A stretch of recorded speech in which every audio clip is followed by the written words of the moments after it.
The Boeing 737 MAX is an updated version of Boeing's highly successful 737NG, and it works upon the success that the 737 series has broadly enjoyed over a multi-decade period. And it definitely took the world by storm, although you could definitely make the argument that it would be hard for the aircraft not to, considering the widespread nature of the series and the consistent need for a narrow-body plane like it. While released at a time in the market that saw desires such as this, later down the line there would be severe questions around the Boeing 737 MAX and whether or not shortcuts in attempting to release the aircraft to better compete with Airbus and their own A320neo program could have negatively impacted the series and led to severe flaws being identified in the program. The 737 MAX does look very similar to other 737 variations. At the end of the day, it's from the same family. With each variant being released, yes, there have been noticeable improvements and adjustments, but the core structure will continue to see it look like any other 737. Another example I like to look at is the comparison between iPhones. Year after year, there isn't a substantial jump visually,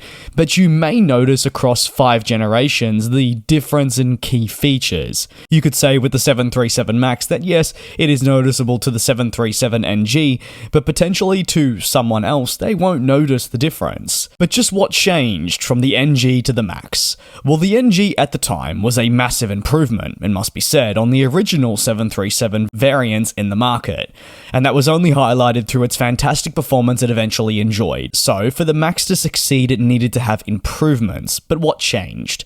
Well, notably, Boeing upgraded the engines on the type by introducing larger and more efficient CFM International LEAP 1Bs. The purpose of this addition was to create a more fuel-efficient, but also environmentally friendly aircraft. An important consideration at the time was understanding the direction for the next few decades when the plane would enter its prime, and being aware of the concerns that may be present around the environmental impact of a new aircraft. It needed to be of paramount importance. Strengthening of the aircraft was also visible, and the tail cone was reshaped in a bid to save fuel.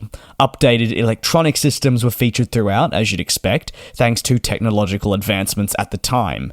A new MCAS system was added too, as well as updates to winglets. MCAS being a pretty large sticking point given what would happen. And onto the larger engines, well, they presented problems themselves. Boeing did want to certify the aircraft quickly, but found that the LEAP 1B engines made it difficult to do this.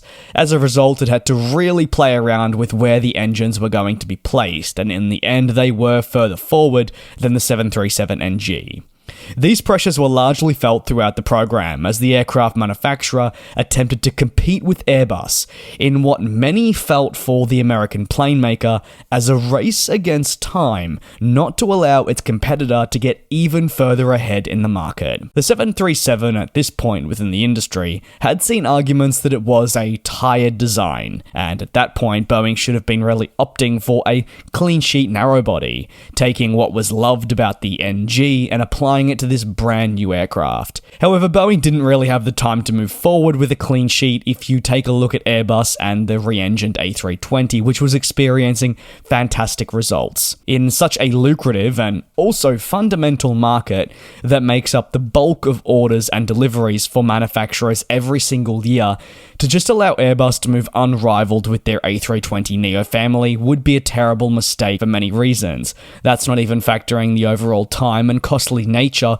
of producing a clean sheet when their NG would only continue getting older and older. Some therefore may come to the conclusion that Boeing had no choice but to try and get this MAX out as quickly as possible in order to compete. While these design changes mentioned earlier were primarily aimed at improving fuel efficiency and overall performance, cost considerations were also made. Boeing did want to minimize the cost of designing an entirely new aircraft, as this would require more resources. By building upon the existing 737 platform and tinkering with it, Boeing could bring the 737 MAX to the market more quickly and with lower development costs.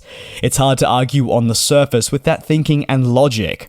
It had the potential to be hugely successful for Boeing at that point, and it has been commercially a success.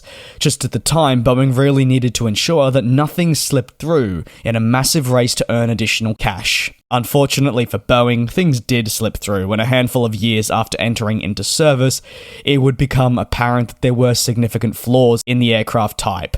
Flaws that came to light as safety amongst other areas were put to the side when we did see the prioritization of profits. We all know what happened, and I don't need to dive into it. On the surface, these very design changes though to the 737 series, visible through the upgraded MAX, did make sense to many. Additionally, like I've said a couple of times now, it was a pretty quick way to compete with Airbus in a market that would churn out thousands upon thousands of aircraft over its lifespan. Additionally, giving Boeing time to work on the next 737 iteration, many decades down the line. Think of it as a short-term solution for hopefully long-term gain. Many would argue that such significant changes were a mistake though, and the writing was always on the wall. Others would argue that the cultural shift at this point was also more than present thanks to the prioritization of profits, when back in the day that wouldn't have been the case. It's fine to prioritize money in most situations, but not if that results in the drop-off of safety protocols and cutting of corners, especially in such a safety-critical space that is the aviation world. Now, the 737 MAX, after its multi-year crisis, has recovered and flies around the globe on a regular basis. It can be seen at pretty much every major airport on the globe. It also attracts substantial interest and has more than a solid backlog, which continues to see additions each month. It has become a worthy competitor to the A320neo series,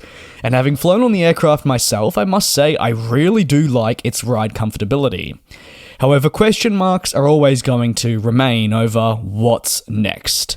Will Boeing be able to squeeze any more life out of such a dated fuselage design? Analysts argue no, and believe that the current studies that we're seeing undertaken by the American plane maker are crucial to determining the next generation for single-aisle powerhouse aircraft like the 737.